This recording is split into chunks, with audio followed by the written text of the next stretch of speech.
Hello and welcome to the Home of Medicine podcast with me, Dr. Amy Burbridge, a consultant in acute and general medicine in Coventry in the United Kingdom. Today I am recording this from the European Congress of Internal Medicine in a very warm and sunny Malaga.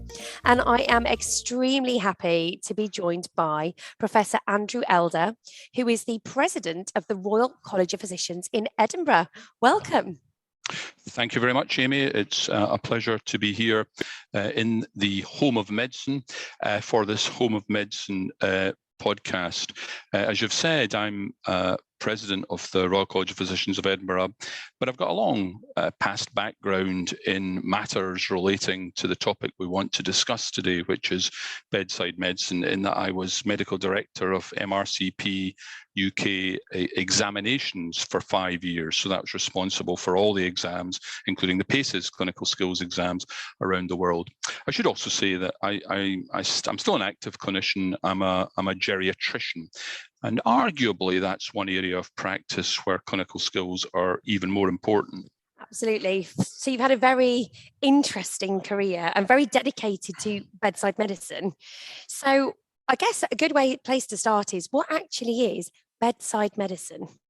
Yeah, well, I think it's important to speak about that at the top of the page, really, because those of us who are involved in this, use those two words quite commonly, and it's important that people understand what we mean. What we mean by it really is the contribution of what could be regarded as core clinical skills to the care of our patients. By core clinical skills, I mean the ability to take a history, the ability to give information, to communicate with a patient, the ability to undertake a physical exam, and the ability to then apply diagnostic reasoning to the clinical information that you've derived to inform the selection of tests. That continues to be the way that we teach our undergraduates to practice medicine. We may come on in a little while to whether or not it is actually the way that we practice clinical medicine at the moment. But by bedside medicine, that's what we mean. And I would stress that bedside obviously makes it sound like it's inpatients only we're talking about. It's not. We're talking about the application of these skills to outpatients too. Thank you very much for that. So you touched on briefly how things have changed now. And in your time working in bedside medicine, do you think that there has been a change in how we teach bedside skills? Oh, there's no doubt that there's been a change. And the change, I would argue, and those that I work with would argue, has not been because we have found better ways of teaching history, taking physical exam and diagnostic reasoning. It's because we have more and more learners to accommodate in hospitals, in wards, and in outpatient clinics, and less time to deliver teaching to them. So the sheer number of learners has forced us, we would argue, to adopt some techniques of teaching that are valuable. For example, the use of simulated patients to learn history taking and communication with, the use of mannequins to learn, for example, cardiac auscultation. But I would stress that in terms of evidence for the acquisition of these clinical skills, there isn't very good evidence at all that those methods are any better than the traditional method, which was taking learners to the bedside or to the side of the patient to be taught, with a real patient. But just practically, that has become more difficult for us to do. Do you think that the COVID pandemic has had an impact on how we teach bedside skills? Yeah, and undoubtedly, and all around the world, it's made it. I think it's made it tougher to both take a history, communicate with, and examine a patient. Just the whole business of the PPE that we've been required to wear. I mean, many of you will probably have reflected on how well, I've certainly found it difficult just even to take a radial pulse with gloves on, and I hadn't kind of clicked that before. So our basic interactions with patients, and I want to stress too that one of the aspects of bedside medicine isn't just the kind of transactional stuff about picking up information, it's the relational stuff about how you relate to your patients as human beings. That's been compromised too by wearing PPE. Everybody who's certainly working in the UK will know too that the training of both medical students and postgraduates has been disrupted. And one of the factors that's caused the disruption is a difficulty in both teaching clinical skills and running the examinations like PACES to assess those clinical skills. And if you look around the world, that's been happening in lots of places. However, I think all through the pandemic, lots of us have been thinking, well, it's brought into question the way we do some things, the way we teach, the way we assess. My sense as the pandemic hopefully is waning in the UK at the moment, as we move further away from our fourth wave, I see people increasingly not saying that we're going to go on doing things as we did them in the pandemic, that we do need to get back to what you might call, I guess, more traditional means of teaching at the bedside. And certainly there's no question that clinical skills examinations will disappear. Yeah, I mean, one thing I did find during COVID, because I'm a passionate educator of bedside skills, and it was really challenging to teach during COVID. And we did try a lot of online education. So we tried to teach bedside skills through virtual. We recorded examinations.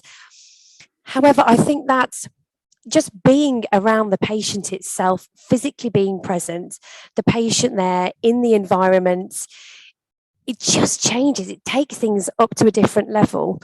And I found it very difficult to teach virtually, although obviously we had to do it. We adapted.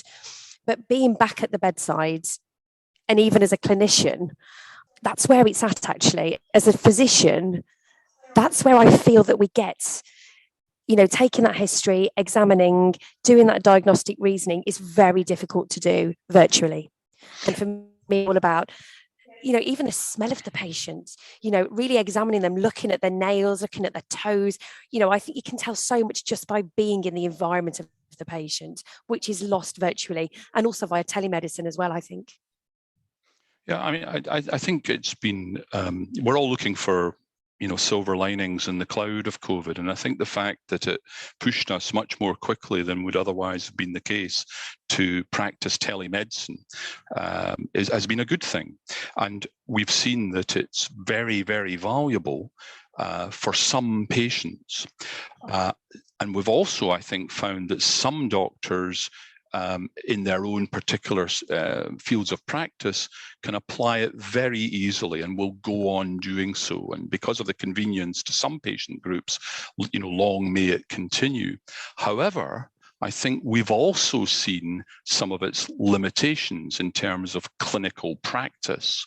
I say not just in the transactional stuff like taking a history and examining the patient, but in how you form a relationship. It's completely different, I would suggest, over online than it is in the room or by the bedside. So, and the same applies, as you're suggesting, really, Amy, I think, to teaching. There are, of course, some things that you can do, you can teach relating to bedside medicine.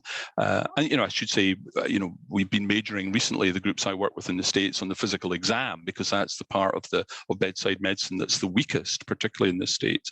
But there are lots of things that you can do online to demonstrate both technique in physical exam and abnormal physical signs. There's no doubt at all. I work at Stanford as part of the Stanford Medicine 25 group, and if you have a look at their website, they've got fantastic videos demonstrating both method and abnormality.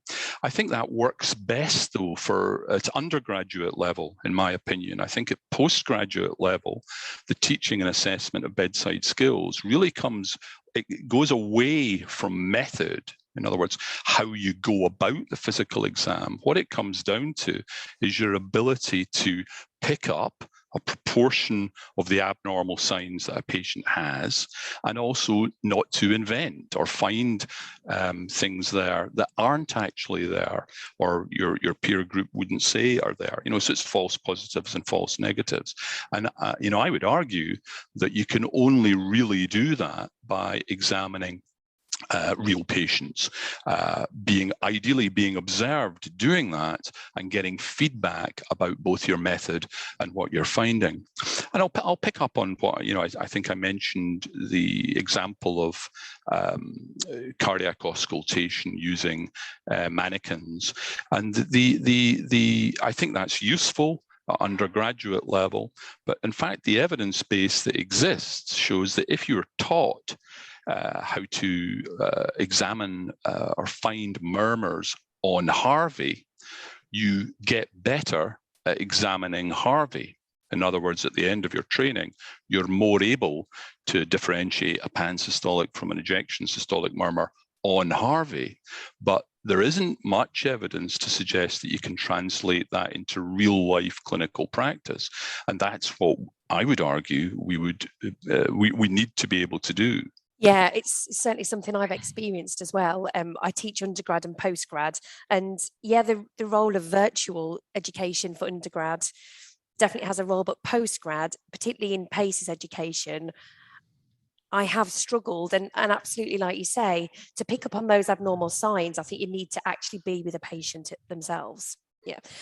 Do you think that over the last few years, and certainly I've noticed probably more in the pandemic, that we've had less of a reliance on clinical skills because of the preponderance of telemedicine and also PPE, that we haven't been relying as much on history taking and examination skills, but more on investigations?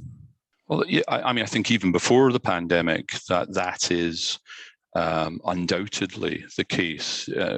One of the slides in fact, I'll use in the talk I'll give today is about what I call the other pandemic, and that is the pandemic of over-investigation.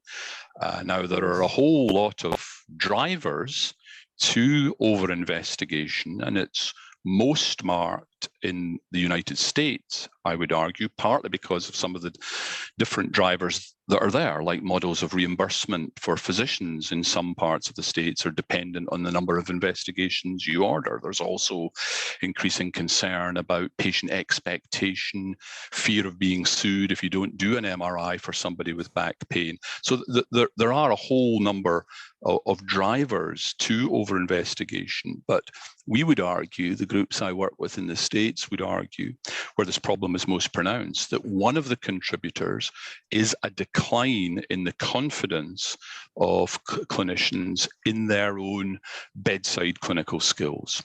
So it's not just that they maybe don't know the evidence base surrounding physical signs and historical features in making a diagnosis.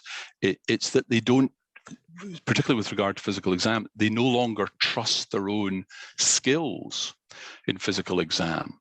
And that then spins off into teaching. If you have a group of consultants who don't practice the physical exam and don't trust their own skills, they can teach method. They may feel confident in teaching method to undergraduates, but they're much less confident in teaching, clinical bedside thinking based on the physical exam to postgraduates. So in the States, they've got into a kind of vicious cycle of decline where faculty members, as I say, are less confident. Again, we would argue that it's worse overall in the States because they don't, as part of certification in internal medicine, have a bedside skills exam. All of their assessment is based on knowledge-based multiple choice exams. And of course, in the UK, we have held on to PACES, a bedside clinical skills exam. Now, I'm clearly biased, having been so involved in it so long, but I do still feel that the retention of that kind of exam both gives our trainees a benchmark to aim for and our trainers the chance or a framework around which to teach a physical exam. And, I honestly feel if we took that away, that our own practice of bedside clinical skills would deteriorate further, and we would then end up relying more on investigations. Yeah, I completely agree. I did PACEs quite a long time ago now, and I still, when I examine a patient, follow that very rigid PACEs structure of examination. And, I work with junior doctors, and my colleagues all think, why are you still doing that? But for me, it provided me with such a good, solid structure of examination that is unparalleled. And for me, that's really, with the good history and examination, that's how you actually get to the majority of the diagnoses. And I agree, we over-investigate. We rely far too heavily on investigations. And I think as part of that, and going back to the teaching of bedside medicine, is because we don't have a very clear structure of teaching diagnostic and clinical reasoning. And it's something that I'm very passionate about, is how we educate clinical reasoning and how we teach how to make those clinical decisions. Is it something that you've been involved in? Yes, a lot again. And I don't, there's a danger when older clinicians like me talk about stuff like this, that we sound like dinosaurs. But I would like the listeners to be reassured that the majority of folk in the States that I work with who are very concerned about this are much, much younger than me. There is an appreciation that the erosion of clinical skills is leading to problems. Have you had any experience in teaching clinical reasoning and decision-making skills? I think that what I observe now, and I'm involved in it sometimes in teaching undergraduates, is that we are trying to teach diagnostic reasoning at really quite what I would call a conceptual level. We're emphasizing cognitive bias and the huge literature that there is on that, but it seems to me that it's all at quite a theoretical level. When I think back, and this is where my comments about, the danger of sounding like a dinosaur come in, I think back, well, how was I taught diagnostic reasoning?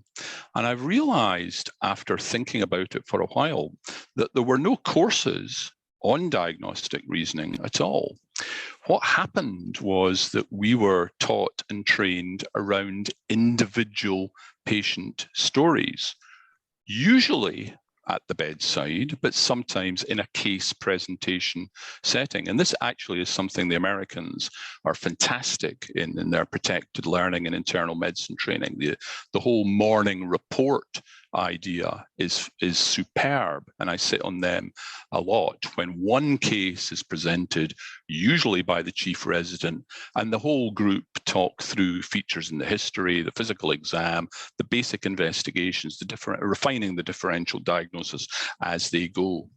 So I think we've got to be careful that we don't drift away from what I would call case-based learning, the individual patient story as a means of helping learners get better at diagnostic reasoning without actually realizing that that's what they're being taught. Yeah, and I think that's where role modeling comes in as well. So, if you've got a consultant who engages you in these case discussions on a ward round and, involves you in decision making and asks you, any further questions in the history you'd like to ask, gets you to do part of the examination, discussing investigations and management plans. So you're actually, I guess, using diagnosis, you're doing it as a team rather than as an individual. And by hopefully practicing that type of medicine and role modeling, that will then pass on through our trainees, who will then pass it on, onwards and onwards. But I do feel that being on the shop floor, I'm still not really seeing much evidence of this. It can be difficult. Yeah, okay, and you know that's clearly a problem that we all have to find ways to work around, which is easier, you know, said than done. I used to call that eminence-based medicine, when the most senior person in the team, what they say goes, and that is clearly not the way to teach and train. I mean, I want to make another observation about, you know, investigations, a change that I see. And I would agree with you, Amy, that time is a huge factor here within the National Health Service. We all know just how hectic our clinical practice has become. And the whole idea of, you know, having, you know, good protected time within even a ward round to teach is becoming more and more difficult. Never mind the idea of getting protected time in your working week away from the wards. And again, I would point, I do feel that the US postgraduate system, which has got lots of flaws, has actually got this sussed better than us in terms of protected learning time.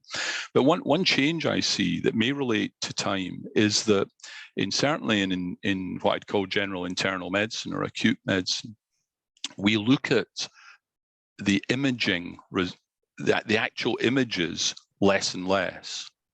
We look at the reports of images, and you know, that may well be a time thing, but that's actually quite, you know, dangerous way to go, because I think learners can start to feel that there is no subjectivity involved in the interpretation of a chest X-ray or a CT, and there's a danger that they'll take as tablets of stone the written report, because remember that our radiological colleagues, in trying to correlate what they see or what they're going to look for, they're dependent on what we put on the request form.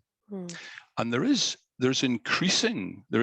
evidence that the interaction between the bedside clinician and radiologists is getting more distant. Yeah, we don't speak to each other as much as we might. And the quality of the information on request forms is not as strong as it might be. So I think there's a real worry developing that, you know, around the whole notion of, yeah, it's fine to do investigations, but if we're the clinician caring for the patient, we have to understand that there's subjectivity in the interpretation and take some responsibility for looking at the images themselves ourselves. Yeah, and that's really interesting, because I've been off work for a year on maternity leave, and I've recently gone back, and I know I am slow at ward rounds, which some people like it coming with me, some people I get frustrated with me, I think. And I'll ask the junior doctor or whoever's with me that day, the trainee, can you have a look at the X-ray? And they bring their report up, and I'm like, no, I want to look at the X-ray, but the report's there. No, I want to look at the actual X-ray, because just because the radiologist has reported it, it doesn't actually mean that that's correct either. So there is another element of cognitive biases and medical error that we can introduce. And also on that same note, I mean, again, this is probably a bit up for debate a little bit, but I'll often go to A&E and I'll start my ward round, and the trainee doctor will say, I've prepped the notes for you. And I'll be like, okay, what do you mean by prepped the notes? Well, I've got the investigations and bloods ready. Is that a good thing? Is that a bad thing? Because I'm then going into that patient already thinking about what could be going on. So there is already activating some cognitive biases within me. Would it be better to go in completely with no information at all? Take that history from scratch, do the examination, and then review the investigations. And then really, from my perspective, generate differential diagnoses, potential investigations, and management plan. What are your thoughts about that? Well, I think that you know, comes down to time. I think certainly for a learner, the best thing to do is to go to the bedside raw, as it were, and you know, try and ignore what others have said about the likely diagnosis and the findings, and start to make your own judgments about it. Because, you know, there's no doubt at all, lots of these things in internal medicine are judgment dependent, and you only get better at it by practicing it. You know, so I always tell medical students and postgraduate trainees that I work with that you never believe any prior diagnosis by any other doctor, no matter how eminent they are. So even if Andy Elder said this was polymyalgia rheumatica, ignore it completely and make your own call. You have to do that. But I think from the point of view of you doing it, Amy, as a consultant, I think time-wise that would be extremely difficult. You could do it for the odd patient as a way of sort of role modeling to your trainees that this is a good way of going about things. But I guess the other thing we've touched on there is relating to investigations, and we've just been speaking about, is the physician, in my opinion's duty to correlate the results of all the fantastic technological investigations we've got with the real patient, with what the patient's history and exam is saying. And we need to be careful that we're not getting weaker at that. We recognize, folks I work with, something that we call the flipped physical. And that is when you get back some results and you say, oh gosh, does Mrs. So-and-so have a lump in her breast? You go back to the bedside and you find something on clinical exam that you would have found on day one had the patient been examined properly. So that leads me on, or could lead our conversation on to the errors that arise from mistakes in the physical exam. The work I do in the United States, which is predominantly with both Johns Hopkins in Baltimore and Stanford in California, we're thinking of ways to try and help bedside skills redevelop in the American medical community, because I think it is clear, and they would agree, that that's where the erosion of these skills is most marked. And one definite emerging lever to effect change is the association of error, and often serious error leading to litigation, that can occur as a result of an absent or poor or poorly documented physical exam. I think lots of clinicians worry that they'll be sued if they don't do an MRI in a patient with back pain, for example. But increasingly, clinicians are being sued for not doing any or documenting any decent physical exam, let's say of the neurological exam of the lower limbs, in a patient with back pain, and that's leading to problems. So there was a big report by the National Academy of Science in the States in 2015 that actually pointed out that the biggest source of harm to inpatients in America was not prescribing errors or procedural errors, it was delayed or missed diagnosis. And we were very pleased that in that review, they pointed out that a big contributor, not the only contributor to diagnostic error, but a big contributor was absent or poorly conducted physical exam. And the Stanford group that I work with published a paper in the American Journal of Medicine, I think it is, that it's about 250 case vignettes of patients who were harmed by inadequate physical exam. And the harm relates to delayed diagnosis, unnecessary exposure to ionizing radiation, increased costs of care, etc. And in the vast majority of these, it wasn't sophisticated problems with interpretation of physical signs that was the problem. It was the fact there was just no physical exam documented at all. So I would urge everybody who's listening to make sure that you protect yourself and you protect your patients as well by remembering the contribution of physical exam to diagnosis, and by if you're going to write NAD next to the wee picture of the abdomen in your Clarkin notes or your electronic medical record, make sure you've actually examined the abdomen in a way that means you can conclude that there is no abnormality detected. Yeah, and also in that same vein, I've noticed that patients actually like being examined because touch, we know, is a healer in itself. So actually physically examining, holding their hand, feeling the temperature of their hand, feeling their pulse, looking in their eyes, and just that connection with the patient tells you a huge amount. But also the patient likes that, because traditionally physicians heal by touch, and that is a massive role as well. And I think that physical examination is so important. And it's something that, when done properly, when you develop your own structure for examination, actually doesn't have to take that long to do a good physical systematic examination. And I've certainly had patients where I have examined the breasts and picked up a breast cancer who've been in hospital for a few days, and actually if they'd been examined on admission, it would have prevented a lot of unnecessary investigations. So actually it's best for the patient as well to do that physical examination on the point of admission rather than 2 or 3 days down the line, and also to re-examine. I think it's really important. Say a patient may be in hospital for 1 to 2 weeks. On that ward round, the history is not retaken, the examination's not redone, new things develop and things are missed. So it's not just about the examination at the front door, but it's also about that re-examination throughout their stay as well. Yeah.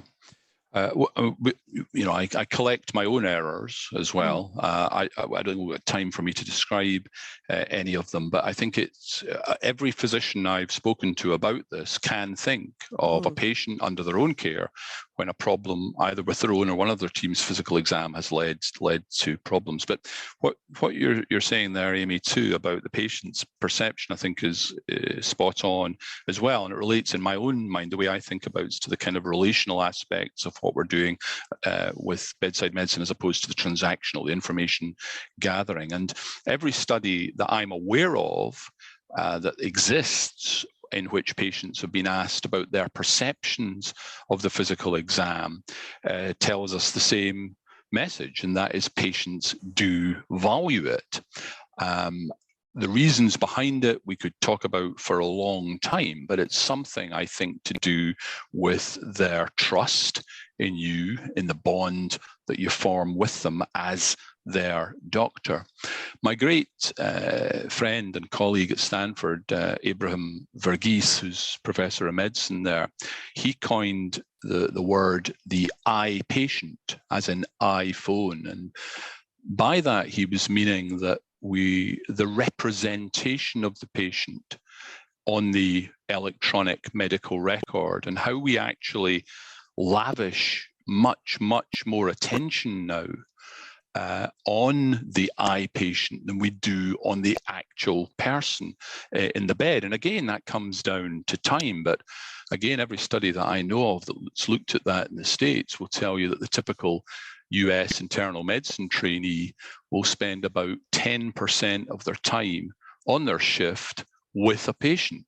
50% plus of the time is on the computer caring for the eye patient. And, amongst all the things that we think of that are contributing to burnout, maybe that's one. If you went into medicine because you want to, in inverted commas, look after people, close inverted commas, then we're so drawn away from the bedside now that has to be a worry. So physical exam in our minds is just one simple way of saying, well, look, you can only really do this if you go to the bedside, and that has to be a good thing. Yeah, I completely agree. So to wrap this up, what do you think is the future of bedside medicine?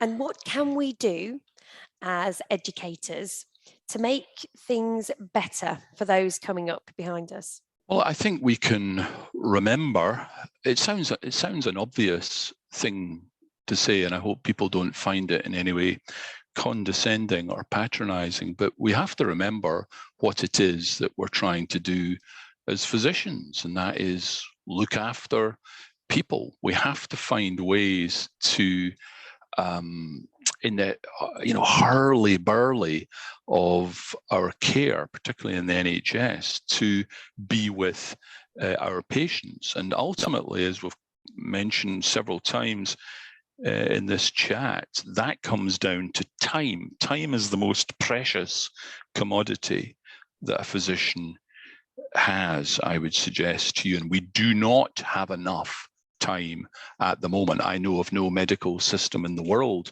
where the doctors have enough time. And that comes back to workforce, to the numbers of doctors that we actually have. We can increasingly diversify role and, fantastic support from physician associates, ANPs, etc. But we, the bottom line is we need more people.